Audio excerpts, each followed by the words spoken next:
ใจสั่งมา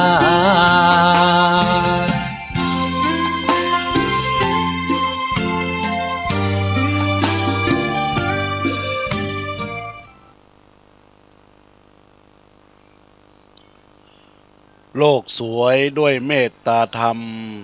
กราบพระชำระใจใจกินนายกายเป็นบ่าวทำบุญหนุนใจสุดที่ได้ทำดีหมู่บ้านนี้รักษาศีลห้าอย่าท้อทำบุญอันความรู้กระจ่างเพียงอย่างเดียวแต่ให้เฉียวชาญจะเกิดผลอาจจะชักเชิดชูภูสกลถึงคนจนพงไพรคงได้ดีขอความนอบน้อมจงมีในองค์พระสัมมาสัมพุทธเจ้าอันเป็นพระบรมครูศาสดาเอกของโลกเป็นที่เพิ่งทางอกทางใจของมูลศรัทธาเราท่านทั้งหลายและเทวดาเจ้าขอไวยสาประสัทธรรมเจ้าพระอริยสงฆ์เจ้าขอความนับถือนมัสการถวายความเคารพพระเดชพระคุณหลวงพ่อพระเทพปริยัติเจ้าคณะจังหวัดเชียงใหม่จะพระเทพสิงหวราจารย์รองเจ้าคณะจังหวัดเชียงใหม่วัดพระสิงห์วรมหาวิหารพระเทพมังคลาจารย์รองเจ้าคณะจังหวัดเชียงใหม่วัดตาตอนหลวงพ่อท่านพระครูโกศลธรรมวิจัยเจ้าคณะอำเภอสันทรายวัดเขาแต่หลวงหลวงพ่อท่านพระครูสถิตธุราธรผู้รักษาการแทนเจ้าวาดวัดสันขยอมตำบลสันทรายน้อยอำเภอสันทรายจังหวัดเชียงใหม่ขอธรรมะสวัสดีกับบรรดาญาติโยมท่านสาธุชนท่านผู้ฟังท่านทั้งหลายในโอกาสนี้อาตมาภาพจักได้นำรายการธรรมะยามสายของขึ้นวิทยุเพื่อการศึกษาพระพุทธศาสนาและวัฒนธรรม FM 104.50 เมกะเฮิรตซ์วัดฝ่ายหินได้นำมาพบปะกับบรรดาศรัทธาญาติโยมสาธุชนเราท่านทั้งหลายทุกท่านทุกคนในโอกาสกาลบัดนี้บรรดาญาติโยมท่านสาธุชนท่านผู้ฟังท่านทั้งหลายซึ่งอาตมาภาพพระครูปรัตกิติพงศ์กิติโสพโนวัดสังขยอมวิหารอุโบสถไม้สักทองทรงล้านนาก็จะได้ทำการนำเอารายการธรรมะสารธรรมมาอู้จากกับบรรดาศรัทธาญาติโยมสาธุชนเราท่านทั้งหลายเป็นหลักธรรมะขององค์สมเด็จพระสัมมาสัมพุทธเจ้าเพื่อเป็นแนวทางในการประพฤติปฏิบัติต่อมูลศรัทธาญาติโยมนำไปประพฤตินำไปปฏิบัติเป็นแนวหลักธรรมที่บรรดาญาติโยมสาธุชนเราท่านทั้งหลายก็จะเป็นบุญก็จะเป็นกุศลในโอกาสกาละวันนี้ในญาติโยมทั้งท่านทั้งหลายอาตมาภาพก็จะได้พบปะกับบรรดาศรัทธาญาติโยมในสายรายการของสถานีวิทยุแห่งนี้เวลา 9 โมงถึง 10 โมงญาติโยมสามารถรับฟังย้อนหลังรับชมย้อนหลังได้ที่อาตมาภาพได้จัดรายการอยู่ในขณะนี้ได้มีการไลฟ์สดก็สามารถย้อนรับฟังในการครั้งนี้ได้ในญาติโยมเราท่านทั้งหลายที่เราท่านทั้งหลายกำลังรับฟังอยู่ในขณะนี้ก็คือ Facebook กิตติพงศ์กิตติโสพโนก็จะได้นำรายการสารธรรมดีๆมาอู้มาจากกับบรรดาศรัทธาญาติโยมสาธุชนเราท่านทั้งหลายทุกท่านทุกคนที่รับฟังอยู่ในขณะนี้คือเป็นบุญเป็นกุศลกับบรรดาศรัทธาญาติโยมสาธุชนท่านผู้ฟังทั้งหลายที่รับฟังอยู่ในขณะนี้ก็ย้อนหลังดูรับฟังใน Facebook กิตติพงศ์ เกติโสพโนได้ในญาติโยมท่านทั้งหลายเพราะว่าบางผู้บางท่านอาจจะติดภาระธุระ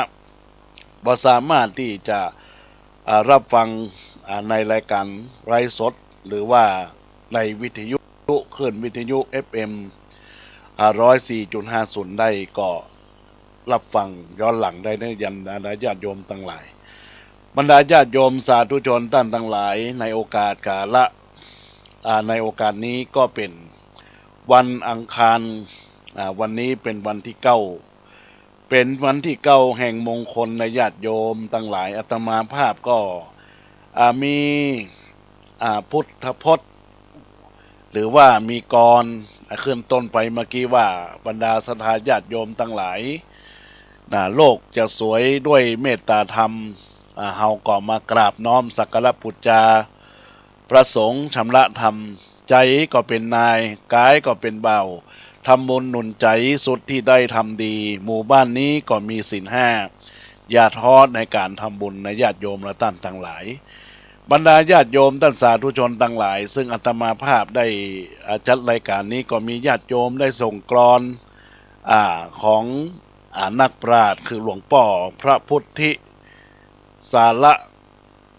เถระวิปัสสนาหรือหลวงพ่อบุญชูบุญกู้อนุตวัฒโนได้ส่งเข้ามาโดยคุณโยมแม่พวงมาศแก่นจันทร์ได้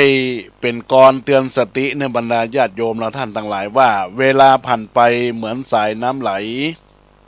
ควรคิดแก้ไขพัฒนาใจตนสังขารร่างกายเสื่อมสลายทั่วล่าให้รีบภาวนาพาจิตสูงขึ้น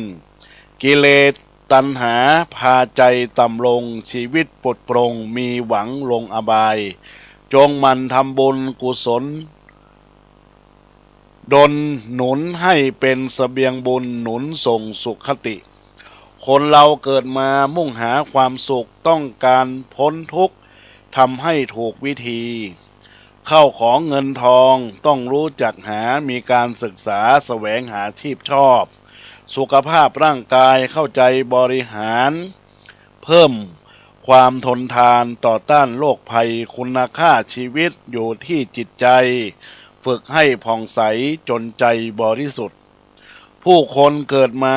อย่าได้ขาดทุนเพราะต้องมีบุญหนุนมาเป็นคนผู้คนเกิดมาพาตนสร้างบาปจิตใจชั่วหยาบถูกสาปกับอบายผู้คนเกิดมาควรฝึกภาวนาเพิ่มสติปัญญาเสริมบุญบารมีผู้คนเกิดมาให้พัฒนาตนไว้จิตใจผ่องใสมีกำไรชีวิตชาวโลกส่วนใหญ่ใส่ใจหากินเสพกามอาจินตั้งถิ่นครอบครัวมุ่งหวังยศศักดิ์เพื่อเป็นอักฐานหน้าชื่นตาบานชารานทางโลกีผู้มุ่งคุณธรรมบำเพ็ญภาวนาเพื่อละตัณหาพาถึงนิโรธรักษาจิตใจไม่ให้เป็นทุกข์อดกั้นความสนุกมุ่งสุขทางใจธรรมชาติแปรปรวนโลกร้ายรบกวนผู้คนปั่นป่วนชวนให้กังวลพ้องภัยในโลกนี้เพราะคนมีกิเลสมุ่งไปทำเหตุจากเจตนาร้ายวันคืนล่วงไปผู้ใดเพิ่มบนจิตใจคลายวุ่นคุณธรรมสูงขึ้นมันเจริญเมตตากล้าทำความดีชีวิตนี้ย่อมมีสันติสุขยั่งยืนนี่แหละบรรดาญาติโยมทั้งหลายก็เป็นคำกรของคุณโยมแม่พวงมาศได้ส่งมาทางรายการเพื่อที่ให้ออกรายการเป็นคำกรของพระเดชพระคุณหลวงปู่พระพุทธิสารเถระหรือว่าฝ่ายวิปัสสนาหลวงปู่บุญกู้อนุตวัฒโนญาติโยมท่านทั้งหลายก็ขอฝากไว้ในรายการธรรมะยามสายของขึ้นวิทยุเพื่อการศึกษาพระพุทธศาสนาและวัฒนธรรม FM 104.50 เมกะเฮิรตซ์วัดฝ่ายหิน ณเวลา9 นาฬิกาถึงเวลา10 นาฬิกาในโอกาสนี้ก็เจริญพรทุกท่านทุกคนได้รับฟังรายการธรรมะเพื่อเป็นบุญเป็นกุศลกับบรรดาญาติโยมสาธุชนเราท่านทั้งหลายเนอะญาติโยมทั้งหลายในโอกาสนี้ก็ญาติโยมได้รับการรับฟังการไลฟ์สดก็มีพระหนุ่มไตรได้กำลังรับชมรับฟังมีอะไรล้วนมีสองด้านทุกอย่างล้วนอนิจจังก็กำลังรับชมรับฟังการไลฟ์สดในขณะนี้ก็อนุโมทนานมัสการถวายความเคารพกับพระสงฆ์เถระที่กำลังรับฟังอยู่ในขณะนี้เนื้อบรรดาญาติโยมท่านสาธุชนท่านผู้ฟังเราท่านทั้งหลายบรรดาญาติโยมสาธุชนท่านทั้งหลายในโอกาสกาละในวันนี้อาตมาภาพก็จะได้หยิบยกเอาหลักธรรมคำสอนที่นักปราชญ์ราชบัณฑิตปริยนธรรม7 ประโยคคือหลวงพ่อพระมหาเกษมเขมาพินันโทที่ปรึกษาเจ้าคณะตำบลวัดเกตเจ้าวาดวัดวัดสตอยท่านได้ลิขิตเขียนไว้ในเนื้อหาธรรมพาณีเขมาพินันทะธรรมพาณีเป็นเล่มที่1ก็จะได้หยิบยกเอาเนื้อหาสาระธรรมของท่านได้มาอูจาในรายการธรรมะเพื่อเป็นการละคือบรรดาญาติโยมได้เตือนสติเตือนอกเตือนใจเวลาเราได้ทำในการสร้างคุณงามความดีในบุญกุศลที่เราได้เกิดในบุญกุศลที่เราได้ทำแล้วก็จะได้เป็นแนวทางในการประพฤติวัดปฏิบัติก่อนที่จะได้เนื้อหาสาระธรรมนี้ก็ขออนุโมทนาขอบคุณกับหลวงพ่อท่านพระครูสมุวิชวัตรวรกิจโจท่านได้ให้โอกาสพระลูกพระหลานนำเอาสาระธรรมธรรมะมามาจาในรายการธรรมะของแต่ละครั้งแต่ละเวลาก็ได้มอบเวลาให้ทางคณะสงฆ์วัดสันขยอมตำบลสันทรายน้อยอำเภอสันทรายจังหวัดเชียงใหม่อาตมาภาพเป็นผู้จัดรายการคือพระครูประหลัดกิติพงศ์กิติโสพโนพระอาจารย์แก่นได้จัดรายการธรรมะในแต่ละช่วงเวลาของวันอังคารเวลา9 โมงถึง 10 โมงและวันพฤหัสเวลาบ่ายโมงถึง 2 โมงดังนั้นแล้วบรรดาญาติโยมสาธุชนเราท่านทั้งหลายก็ต้องขออนุโมทนากับหลวงพ่อท่านพระครูสมุวิชวัตรวรกิจโจผู้รักษาการแทนเจ้าวาดวัดฝ่ายหินแล้วก็ผู้ควบคุมรายการจากคลื่นวิทยุ FM 104.50 เมกะเฮิรตซ์วัดฝ่ายหินเป็นคลื่นเพื่อการศึกษาพระพุทธศาสนาและวัฒนธรรมได้นำเอาสารธรรมมาอู้จากับบรรดาสถาญาติโยมได้เปิดโอกาสถึงพระลูกพระหลานก็ต้องขอกราบขอบพระคุณมาณโอกาสนี้บรรดาญาติโยมทั้งหลายวันนี้อาตมาภาพก็คงจะได้หยิบยกในเรื่องของความทุกข์ให้บรรดาญาติโยมได้รับฟังความทุกข์อันนี้มันเป็นจะได้ญาติโยมทั้งหลายความทุกข์นั้นก็คืออาจจะแปลกอยู่สักน้อยเพราะว่าจะได้กล่าวถึงชีวิตความเป็นอยู่ของคฤหัสถ์ทั้งที่ตัวเองก็บ่ได้เป็นคฤหัสถ์แต่เนื่องจากได้พบข้อความซึ่งปรากฏในพระไตรปิฎกตอนที่เจ้าสากยะมหานามะและเจ้าสากยะอนุรุทธะ2 พี่น้องได้ปรึกษาหารือกันเกี่ยวกับการอยู่ครองเฮือนทั้งสองปรึกษากันว่าในเฮาทั้ง2 คนนี้ใครจะอยู่ครองเฮือนและใครจะออกบวชเจ้ามหานามะได้ถามพระเจ้าอนุรุทธะผู้เป็นน้องก็จึงย้อนถามว่าการครองเฮือนนั้นเป็นจะใดเจ้ามหานามะก็จึงบอกว่าภารกิจของการเป็นคฤหัสถ์นั้นมีมากเริ่มตั้งแต่การทำไร่ไถนาการประกอบการค้าขายเป็นต้นเจ้าอนุรุทธะถามต่อไปว่าความสิ้นสุดแห่งการงานเท่านั้นจะมีได้เมื่อไรเจ้ามหานามะก็บอกว่าบ่มีที่สิ้นสุดสำหรับการงานของคฤหัสถ์เจ้าอนุรุทธะได้ฟังดังนั้น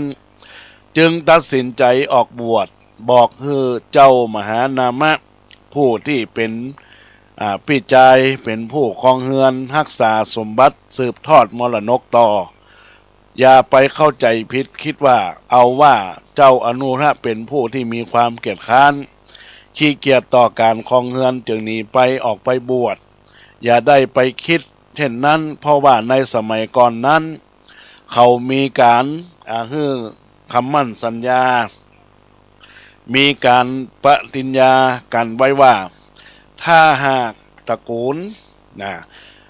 ใดมีลูกผู้ชายญาติโยมทั้งหลายตระกูลนั้นต้องได้มีการบวชถ้ามีลูกชาย2 คนต้องออกบวช1 คนหรือจะบวชทั้ง2 คนก็ยิ่งดีด้วยเหตุนี้เจ้าอนุรุทธะจึงตกลงบวชให้เจ้ามหานามะผู้เป็นพี่ชายเป็นผู้ครองเรือนแต่ว่าเจ้ามหานามะก็หาได้อยู่ครองเรือนได้ออกบวชเช่นเดียวกันอยู่ในสังกัดของพระปัญจวัคคีย์ตัวความปรารถนาของเจ้าสักยะทั้งหลายทั้งสองก็เพื่อความพ้นจากทุกข์อันเกิดจากเครื่องผูกคือการครองเรือน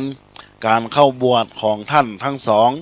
ก็ได้บรรลุผลตามปณิธานที่ตนได้สั่งสมเอาไว้ด้วยอำนาจบารมีของตน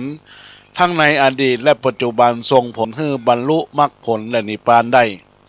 เป็นความจริงอยู่เกี่ยวกับชีวิตการครองเรือนหรือฆราวาสวิสัยนี้มีความยุ่งเหยิง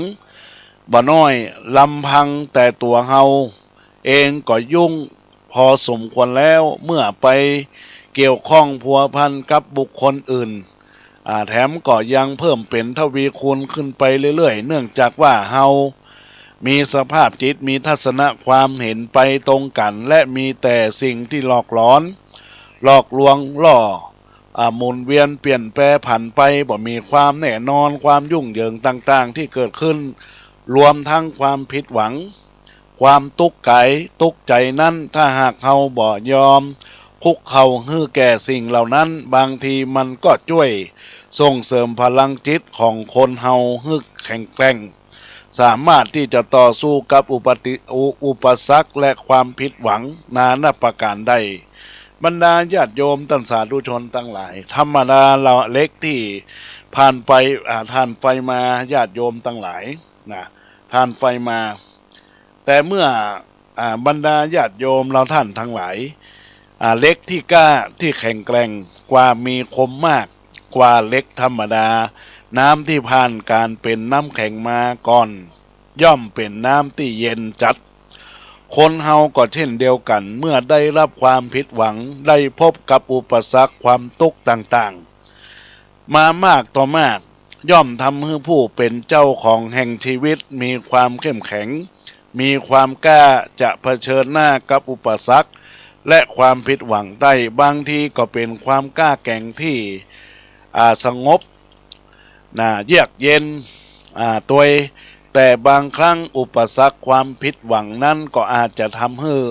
เจ้าของชีวิตแก้บ่ตกแก้ไขบ่ได้จำเป็นต้องเป็นการปล่อยวางต้องปล่อยให้ชีวิตเป็นไปตามกรรมลิขิตเพราะคนเฮาตกอยู่ในใต้อำนาจของกรรมจำเป็นต้องเสวยผลของกรรมจนกว่ากรรมนั้นจะหมดสิ้นไปและในเมื่อเฮานั้นมีการปรับปรุงแก้ไขเพื่อให้การกระทำหรือว่ากรรมนั้นๆญาติโยมทั้งหลายเป็นไปในทางดีเมื่อเฮามองในแง่ของปรัชญาที่จะละเอียดอ่อนชีวิตนี้ก็เหมือนกับความฝันจะต่างกันก็เพียงเป็นความฝันที่มีระยะยาวเท่านั้นเมื่อเฮามองในมุมกลับความฝันก็คือชีวิตจริงในระยะสั้น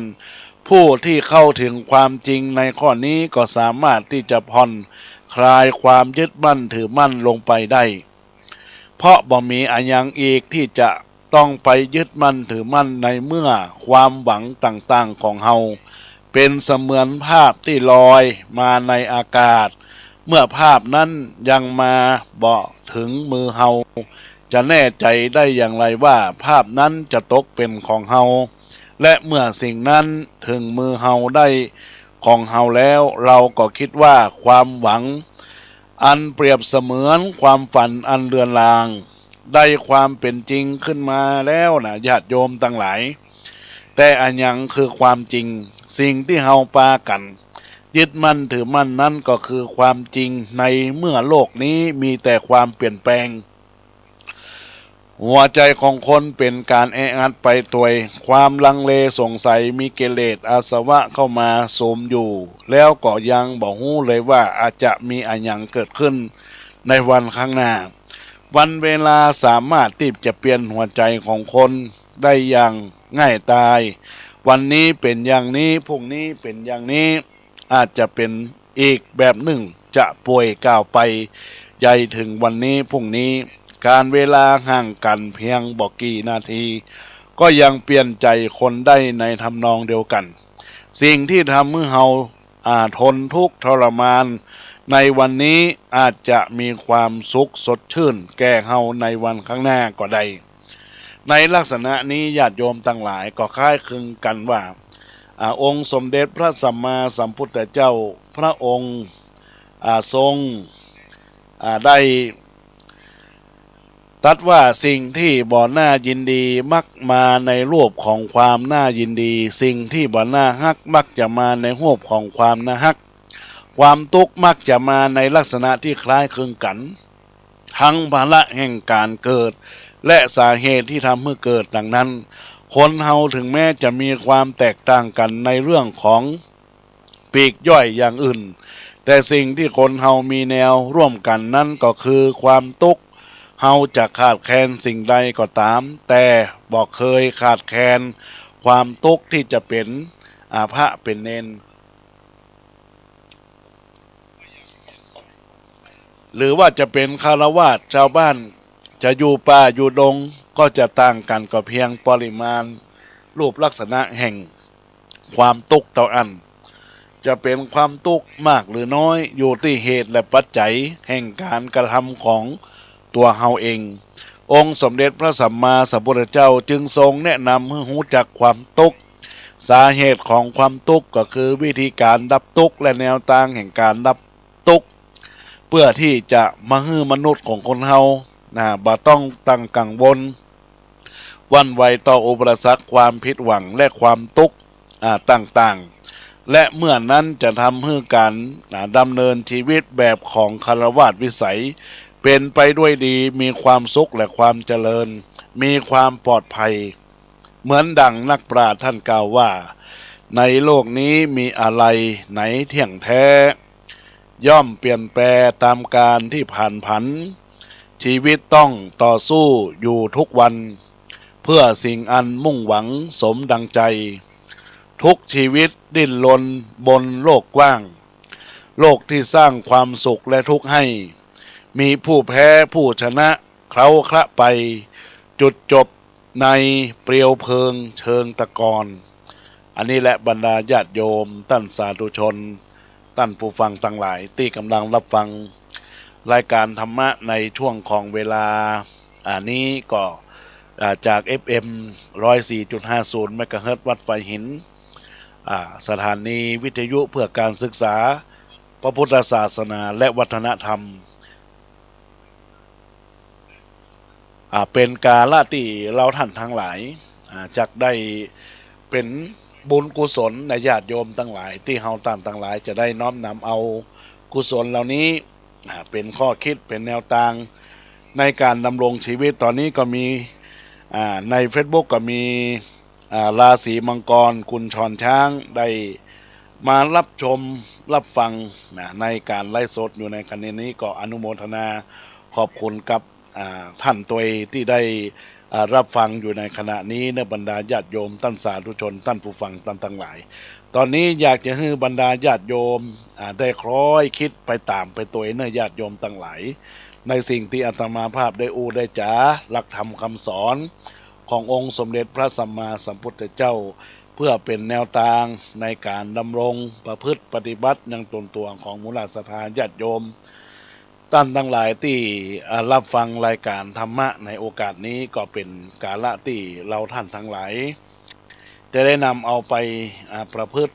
ได้นำเอาไปปฏิบัติเป็นหลักทาง แห่งการดำรงชีวิตมีความสุขไก่มีความสบายใจในญาติโยมเราตั้งต่างหลายเนอะซึ่งในกาลโอกาสนี้ญาติโยมตั้งหลายเมื่อท่านได้รับฟังในเรื่องของความทุกข์ไปก็คือบรรดาญาติโยมลองคิดต่อไปว่าในส่วนของความทุกข์เนี่ย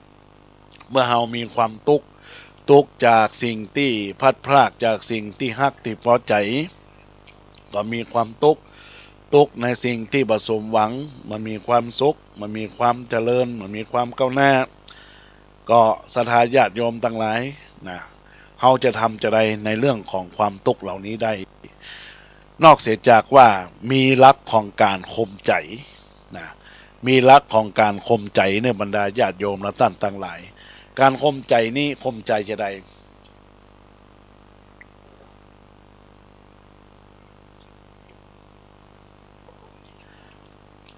การข่มใจนี้จะข่มใจจะได้ญาติโยมทั้งหลายอาตมาภาพก็คงจะได้อู้จากับบรรดาศรัทธาญาติโยมว่าการข่มใจวิธีของการข่มใจนั่นก็คือมีการเปรียบไว้ว่าน้ำต้มที่เดือดย่อมมีโอกาสที่แห้ง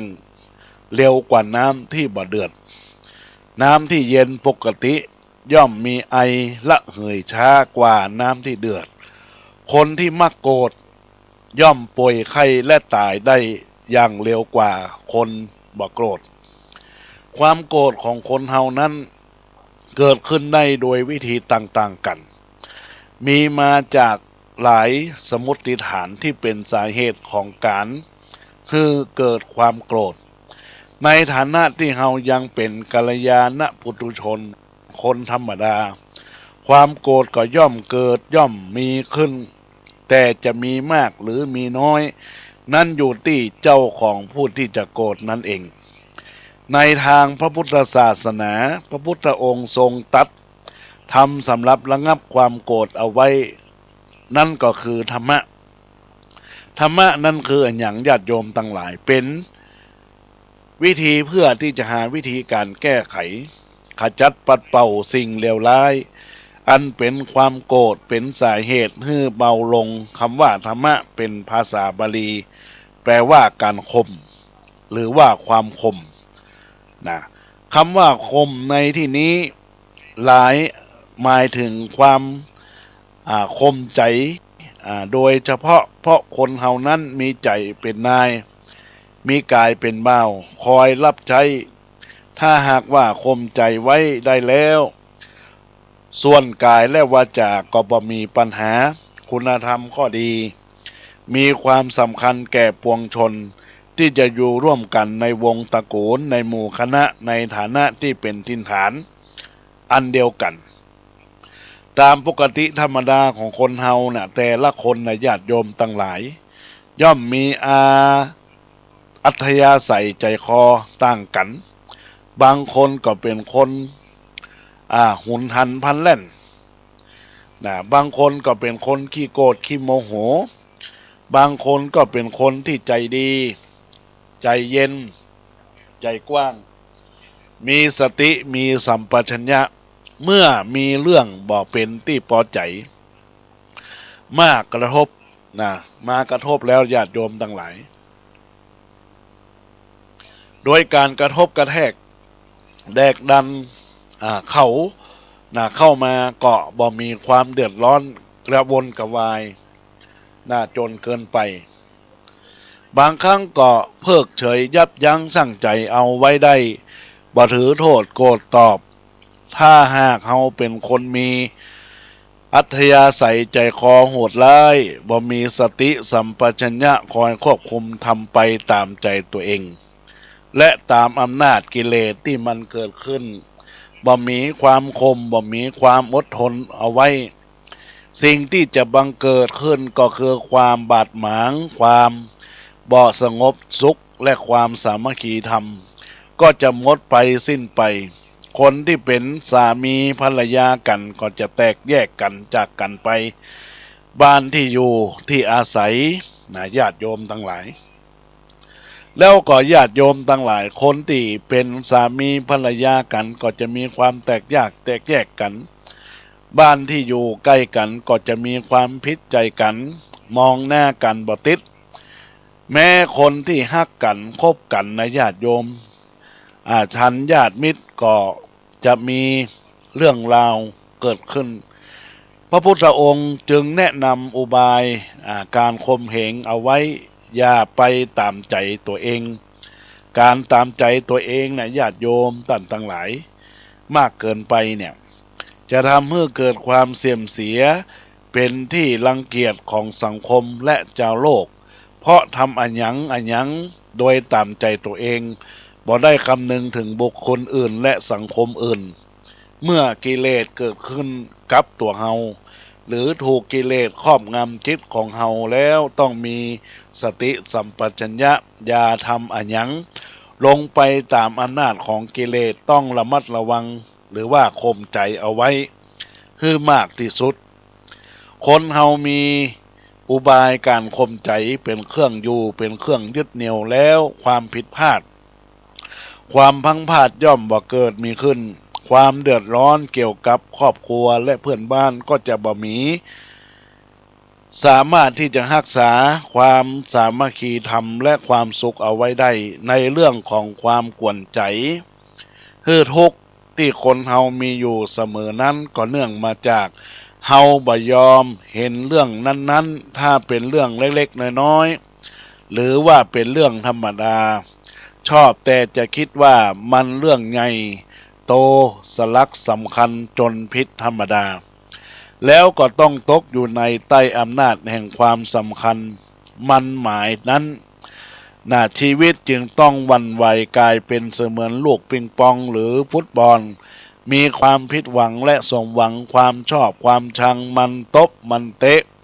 เอากระเด็นและไปกระดอนมาทั่วนาตาปีถ้าเป็นไปดังอันในทางที่ดีก็ค่อยยังชั่วน้อยบอกค่อยมีปัญหาแต่หากว่าเป็นไปในทางเลวร้ายในญาติโยมทั้งหลายก็เป็นทุกข์โทมนัสและทรมานเมื่อมามีตั้งออกก็พานคิดไปต่างๆนานาเต้าที่อารมณ์หรือความไร้เหตุผลจะพาให้เป็นไปมันเป็นเรื่องของอารมณ์ความหมายมันก็สำคัญพิษเกียบทั้งนั้นโทษของความหมายมันสำคัญในใจโดยบ่ยอมคิดว่าเหตุการณ์ทั้งหลายเป็นเรื่องที่เล็กหรือเรื่องธรรมดานี้มันก็ทำต้องเป็นอยู่ด้วยความต่อมใจการบอกข่มใจตัวเองโดยปล่อยให้จิตใจนี้เฝ้าคิดอิจฉาริษยาโกรธเคืองก็ย่อมมีต้นเหตุของโรคนานาชนิดมีทั้งโรคประสาทวาดสะดุ้งหวั่นไหวหรือความโน้มเอียงในใจของตัวเองถ้าจะอุปมาให้เห็นได้ชัดก็เหมือนเครื่องยนต์ที่บ่มีต่อไอเสียยิ่งเร่งสติยิ่งเร่งสตีบเดินเครื่องรุนแรงเท่าไรยิ่งก่อเสถียรเท่าอันในที่สุดก็ระเบิดพินาศทั้งตัวเครื่องยนต์เองและสิ่งที่อยู่ข้างเคียงหรือบ่อเหมือนแอ่งน้ำห่วงน้ำที่บ่มีทางระบายต้องมักหมมกลายเป็นน้ำเน่านอกจากจะบ่เป็นประโยชน์แล้วยังฮือโทษอีกตัวสัตว์น้ำสัตว์บกก็พึ่งบ่ได้แม้กระทั่งพืชพันธุ์ต้นไม้ใบหญ้าก็ยังรับพิษจากความเน่าของน้ำที่บ่มีทางระบายถ่ายเทจิตใจของคนเฮาก็อยู่สภาพเดียวกันคืนแต่เก็บกักอารมณ์อัดเข้าไว้ก็เกิดความรู้สึกเสียเน่าอยู่กับไขเขาก็บ่ได้เพราะบ่มีไขเขาอยากเข้าใกล้คนที่มีปกติอารมณ์เสียอารมณ์ญาติโยมและท่านทั้งหลายเน่าเพราะจะเป็นเหตุให้เขาเสียไปตัว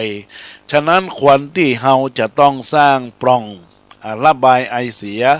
ถ่ายเทอารมณ์เน่าอารมณ์ที่บ่ดีให้แก่ตัวเองเสียพ่องโดยวิธีการอันได้แก่อุบายวิธีฝึกหัดนิสัยข่มใจเอาไว้ให้รู้จักระวัง สิ่งที่ยึดบ่ได้ถือบ่ได้เสียบ้างโดยเฉพาะเห็นปรากฏในชีวิตของคนฝึกคลายความยึดมั่นในใจด้วยการสละบ้างสร้างสิ่งใดเกิดขึ้นเป็นธรรมดาสิ่งนั้นก็ย่อมดับไปเป็นธรรมดาความอ่อนไหวของจิตใจความหลงไหลในความสวยเห่อเหิมทะลงตัวจองหองขนองกายวาจาก็เป็นบ่อเกิดแห่งความเศร้าใจจึงบอกกล่าวกับบรรดาศรัทธาญาติโยมท่านสาธุชนท่านผู้ฟังทั้งหลายที่กำลังรับฟังอยู่ในขณะนี้จากคลื่นวิทยุ เพื่อการศึกษาพระพุทธศาสนาและจริยและวัฒนธรรม FM 104.50 เมกะเฮิรตซ์วัดฝ่ายหินในเวลา9 นาฬิกาถึงเวลา 10 นาฬิกาเพื่อเป็นการบอกกล่าวกับบรรดาศรัทธาญาติโยมสาธุชนท่านผู้ฟังทั้งหลายที่กำลังรับฟังอยู่ในขณะนี้เพื่อเป็นบุญเป็นกุศลกับบรรดาศรัทธาญาติโยมดังหลายในหัวข้อธรรมในโอกาสนี้อาตมาภาพได้อู้จ๋าในเรื่องของความทุกข์ในญาติโยมไปแล้วเฮาจะข่มความทุกข์เฮาไปได้อย่างไรก็อยู่ที่หลักธรรมที่เรียกว่าธรรมะก็คือการข่มอกข่มใจในญาติโยมเราต่างหลายโดยเฉพาะในวิธีการบางผู้บางท่านเป็นคนที่ชอบโกรธโกธาบางผู้บางท่านที่อาตมาภาพได้กล่าวไปเป็นคนที่ใจดีบางคนก็มีความเยือกเย็นมีความใจกว้างบางคนก็มีทิฏฐิมานะและเราจะลดสิ่งเหล่านี้ไปได้จะใดญาติโยมทั้งหลายก็ใจทำคำว่าหลักธรรมะหรือว่าหมายถึงความข่มแหงแล้วก็เมื่อเฮาถูกการข่มใจข่มใจของเฮาญาติโยมทั้งหลายแล้วปล่อยใจให้ว่างเพราะว่ากายเป็นใจเป็นนายกายเป็นบ่าวกายใจนั่นก็คือเมื่อเฮามีความข่มอกข่มใจกิเลสตัณหาที่มาครอบงำในจิตใจในตนตัวของเฮานั้นมันก็จะคลายไปเฮาก็จะมีแต่ความสุขใจในญาติโยมทั้งหลายตอนนี้ก็ขอเจริญพรกับคุณโยมสุดปัตภีเวียงศรีท่านวิทยากรระดับประเทศได้เข้ามาในกล่องข้อความว่าอยู่กับทุกข์ให้รู้ทุกข์นี่แหละอันนี้แหละสำคัญในญาติโยมทั้งหลายเปิ้นก็ได้นำมาเป็นข้อคำคมในใจเปิ้นว่าความทุกข์อยู่กับความทุกข์ก่อนให้ได้หูทุกข์ทุกข์เพราะบ่มีทุกข์เพราะบ่พอทุกข์เพราะไม่เท่ากันอันนี้ก็เป็นสิ่งสำคัญในญาติโยมทั้งหลายมันก็แล้วแต่เฮาต่างหลายญาติโยมทั้งหลายลองพิจารณาว่าทุกคนเกิดมามันมีการเท่าเทียมกันบางคนก็เป็นคนมีฐานะปานกลางบางคนก็มีฐานะร่ำรวยบางคนก็มีฐานะรวยขึ้นไปบางคนก็มีฐานะที่พออยู่พอกินพอใจแต่เฮาจะได้ชีวิตของเฮานั้นมีความสุขอยู่ได้กับตัวเองได้อยู่ด้วยผ่านไปด้วยความทุกข์นั้นไปได้ก็อยู่ที่การข่มอกข่มใจข่มจิตข่มใจในญาติโยมต่างหลายเพราะว่าในใจของเฮาเนี่ยมันมีกิเลสครอบงำครอบอยู่ตลอดเวลาความอยากได้ความอยากมีความอยากเป็นในญาติโยมทั้งหลายมันก็ต้องอยู่ได้กับตัวเองต้องพยายามมันคิดพิจารณาก็เหมือนกับที่อาตมาภาพได้อู้จ๋าในเรื่องของหลักเป็นข้อคิดให้บรรดาญาติโยมที่ผ่านมาในเรื่องของการเป็นอยู่ในเรื่องของการขับรถขับลาในญาติโยมทั้งหลายบางคนนี่มีรถเครื่องประมาณ100 ซาวที่จะขับเคลื่อนรถมันไวบ่พอใจก็ซื้อไปแถมเมื่อมันเครื่อง300ญาติโยมทั้งหลายก็พยายามยิ่งซื้อก็ยิ่งต้องเป็นหนี้ญาติโยมทั้งหลายถ้าหากว่าถ้าเราลองคิดพิจารณาถ้ามันใจไปได้ค่อยๆใจไปความเป็นกิเลสตัณหาความอยากได้อยากมีมันก็มาเกิดขึ้นในจิตใจของคนเราดังนั้นแล้วญาติโยมเราท่านทั้งหลายก็มันพิจารณาถึงจิตถึงใจของตัวเองในญาติโยมเพราะว่าเป็นบุญเป็นกุศล ถ้าหากว่าเราได้สร้างกุศลในส่วนของการที่บ่เอากิเลสมาครอบงำจิตใจของเราใจกายเราก็มีความเป็นบริสุทธิ์นะเหมือนดังที่บอกว่าทำความดีละเว้นความชั่วนะทำจิตใจให้มีความบริสุทธิ์ในญาติโยมทั้งหลาย อันนี้ก็ขอฝากกับบรรดาญาติโยมท่านสาธุชนท่านผู้ฟังท่านทั้งหลายที่กำลังรับฟังรายการธรรมะยามสายกับอาตมาภาพพระครูประหลัดกิติพงศ์กิติโสพโน หรือพระอาจารย์แก่นที่ได้จัดรายการอยู่ในขณะนี้ก็ต้องขออนุโมทนากับบรรดาญาติโยมสาธุชนท่านทั้งหลายที่กำลังรับฟังอยู่ในขณะนี้บอกว่าจะเป็นในส่วนของ Facebook รับชมรับฟังได้ข้อคิดคติเตือนใจเป็นจะได้แล้วก็ให้นำไปคิดพิจารณาถึงความแท้จริงของมูลศรัทธาญาติโยมสาธุชนและท่านทั้งหลาย ตอนนี้ก็มีคนโยมป้อมศิริยาจากอันนี้คงจะอยู่อาจจะมาเพชรอยู่ภาคใต้อยู่หรือว่าอยู่ชลบุรีขอสุมาภัยตุเนอร์ท่าอูถึงจังหวัดปทุมก็ขออนุโมทนาขอบคุณกับคุณโยมป้อมซึ่งได้รู้จักกันตอนที่เรียนคอร์สกับอาจารย์สุปตภีเวียงศรีได้เป็นผู้รีวิวขายของโทรศัพท์ญาติโยมทั้งหลายอยู่สกลนครต้องขออภัยตัวกับทางท่านอาจารย์ดร.สุปตภีเวียงศรีก็ได้ข้อความเข้ามาว่าอยู่สกลนครก็ต้องขออนุโมทนาขอบคุณกับคุณโยมป้อมศิริยาได้กล่องข้อความเข้ามาที่กำลังรับฟังอยู่ในขณะนี้ก็ขออนุโมทนาขอบคุณอย่างบุญกุศลที่ท่านตั้งอกตั้งใจรับฟังในส่วนของการไลฟ์เฟซบุ๊กกิติพงศ์กิติโสพโนหรือเพจธรรมะสู่ใจอาตมาภาพบอกกล่าวไปณที่นี้ตัวก็เป็นลูกศิษย์ถือว่าเป็นลูกศิษย์ของท่านอาจารย์ดร.สุปตภีเวียงศรีเพราะว่าได้เรียนคอร์สวาทวิทยาก็เปิ้นก็คือข้อคิดธรรมะหลายอย่างในเรื่องของการกันจาในเรื่องของการใช้หลักวาทะการพูดพูดแบบตื่นเต้นพูดแบบกระทันหันนี่นะญาติโยมต่างหลายอาตมาครับก็ร่ำเรียนกับเปิ้นแต่ช่วงหลังๆนี้บ่ค่อยมีเวลาเท่าใดเพราะว่าเป็นกาละในช่วงเวลาที่เห็นนั้นหลวงพ่อเจ้าอาวาสป่วยแล้วก็ได้ดูแลหลวงพ่อจนกระทั่งหลวงพ่อได้มรณภาพหลังจากนั้นก็ในรายของกลุ่มวาทวิทยา1หรือว่า2นี่แหละก็เราได้ร่ำเรียนกันสักกรรมวันนั้นว่าจะเข้าไปก็ไปฟังได้ไปเทศเทศนาทำงานศพที่วัดฝ่ามุ้ยอันนี้ก็หมายมีบ่าย2ตั้งกระทู้หมายป้า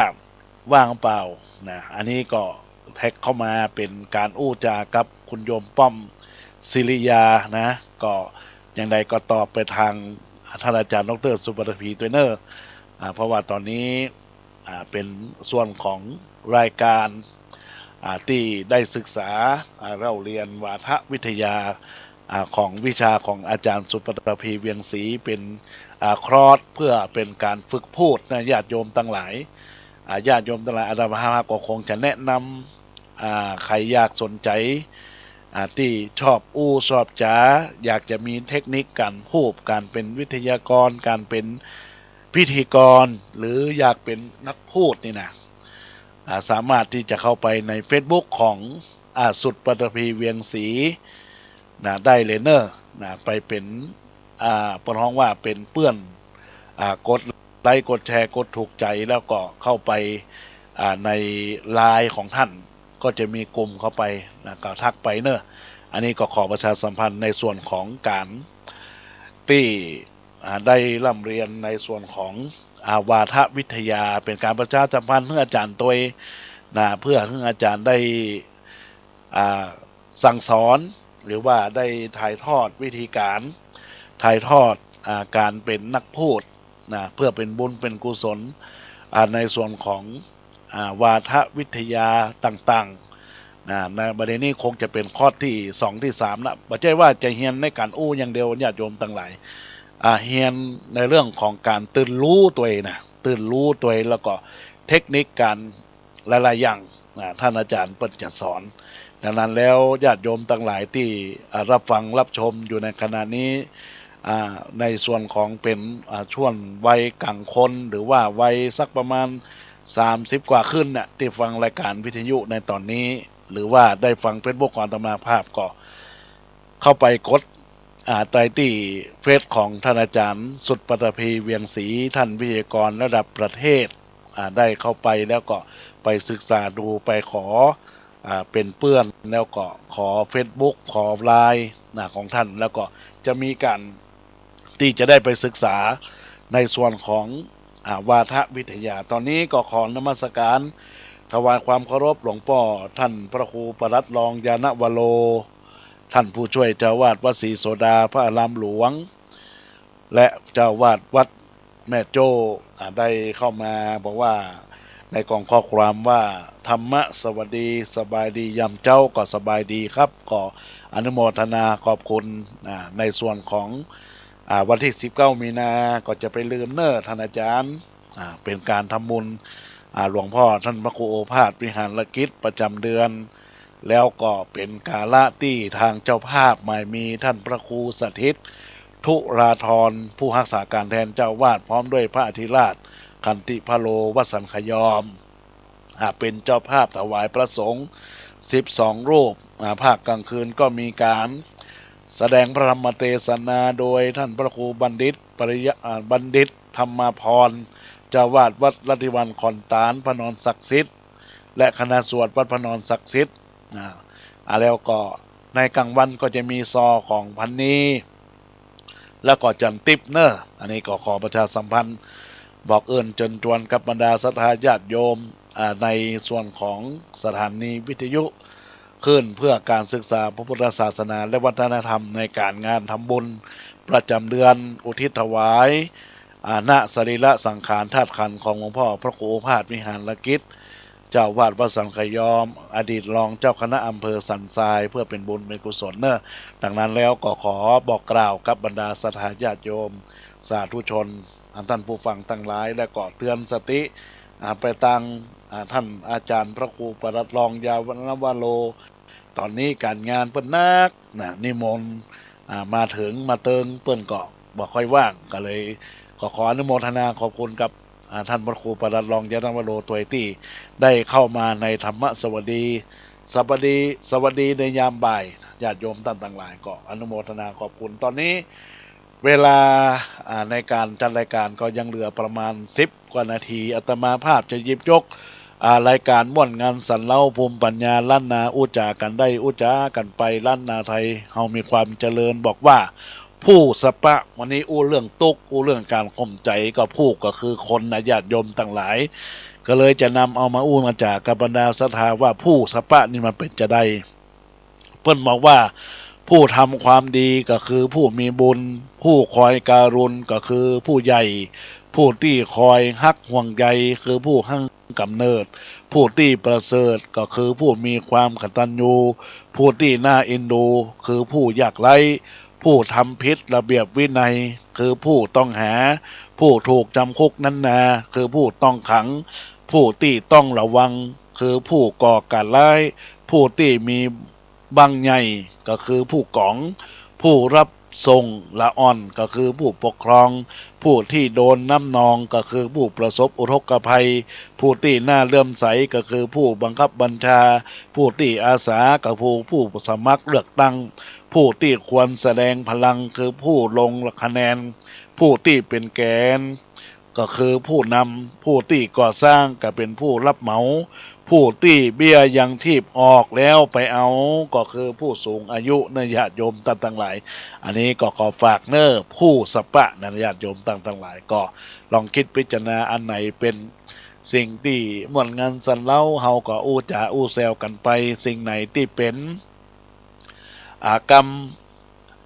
นำไปใช้ก็เป็นสิ่งที่บรรดาญาติโยมเราต่างหลายก็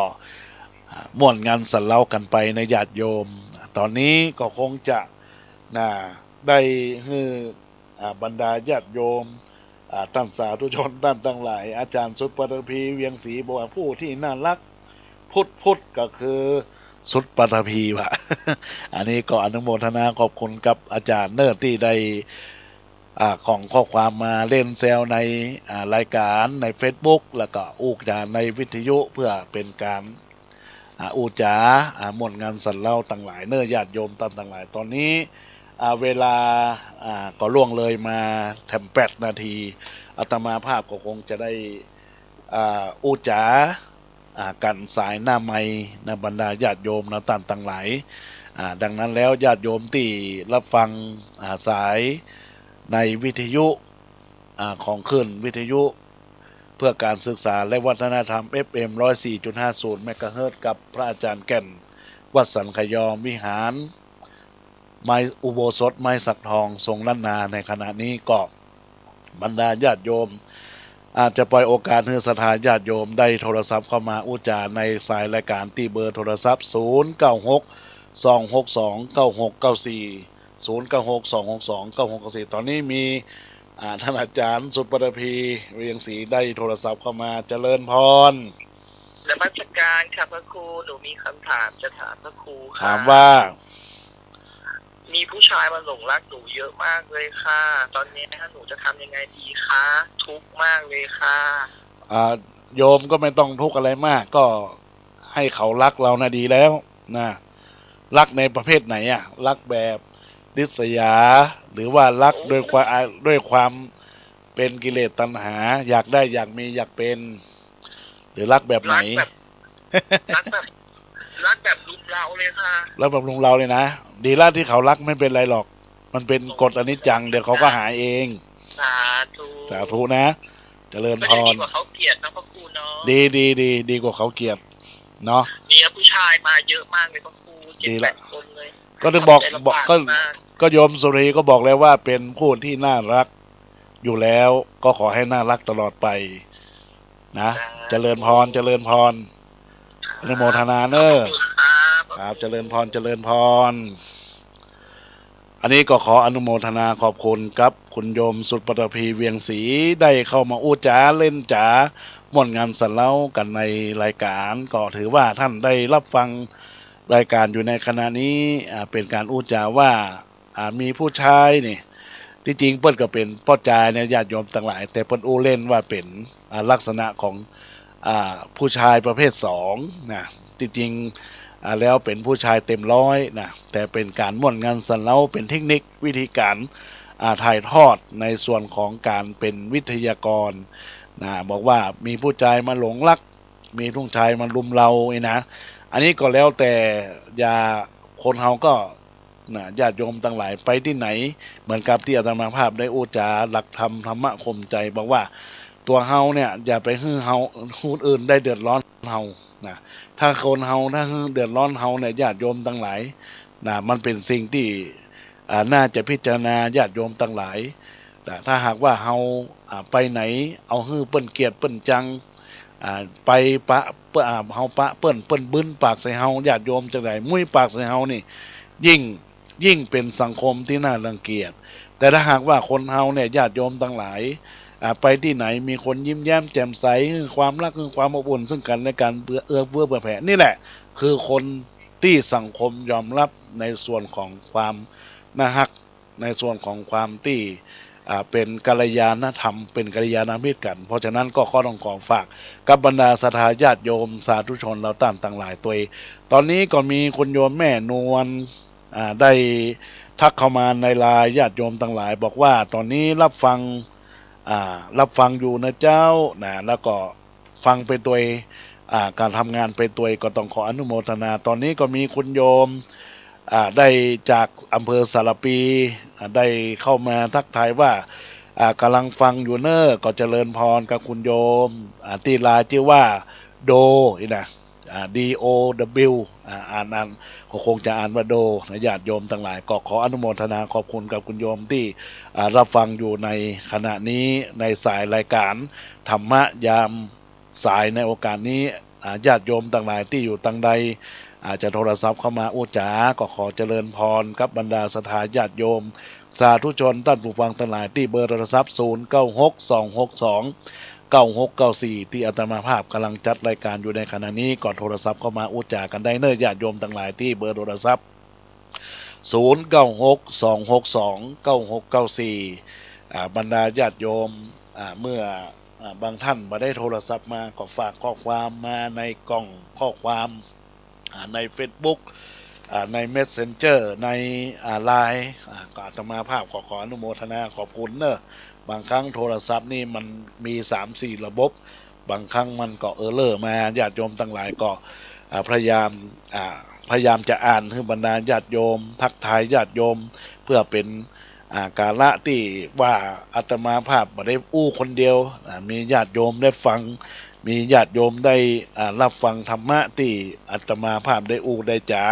หลักธรรมคำสอนที่องค์สมเด็จพระสัมมาสัมพุทธเจ้าที่นักปราชญ์ราชบัณฑิตท่านได้เขียนไว้ได้หยิบยกไว้เป็นแนวทางในการดำรงชีพในการดำรงปฏิบัติเพื่อเผยแผ่หลักธรรมคำสอนเพื่อให้ญาติโยมได้จันลงซึ่งพระพุทธศาสนาแล้วก็ให้สืบสานพระพุทธศาสนายืนยาวนานก็ต้องขอฝากกับบรรดาศรัทธาญาติโยมท่านสาธุชนท่านผู้ฟังที่กำลังรับฟังรายการอยู่ในขณะนี้นะญาติโยมทั้งหลายที่เบอร์โทรศัพท์0962629694 ตอนนี้มีโยมโทรศัพท์เข้ามาเนอะขอเจริญพรข้าพเจ้าเจ้าเจริญพรแม่จากที่ไหนแม่อยู่เมืองเป้าเจ้าเมืองเป้าแม่อย่างกอแม่น้อยเจ้าแม่น้อยบ้านเมืองเป้าบ้านไหนบ้านแม่ปวกเจ้าบ้านแม่ปวกฟังท่านอยู่กำลังฟังเนาะอนุโมทนาขอบคุณกับแม่เนอม่วนก่อนท่านม่วนได้สาระดีเนอดีละท่านออกวันไหนอย่างของเจ้าอาตมาคืนนี้ออกวันอังคารเวลา 9 โมงถึง 10 โมงแล้วก็วันพัดบ่ายโมงถึง 2 โมงแล้วก็คืน96วันจันทร์7 โมงครึ่งถึง 8 โมงแล้วก็วันศุกร์นะครับ96วันศุกร์เวลา 3 โมง 4 โมงฮะเจ้านั่นแม่ว่าผู้เถื่อนแม่ได้ยินอยู่นะว่าฉันเขายอมนี่เนาะตั้ง2-3วันนี่แม่ติดนี่แม่ไม่ได้ยินแม่ก็จะลืมท่านไปจะลืมไปกะเดี๋ยวแม่จะเขียนตารางที่ออกไว้เจ้าถึงวันนั้นมาแม่จะเปิดเลยได้เลยนะแม่น้อยเนาะแม่น้อยอนุโมทนาขอบคุณเนอแม่เนอ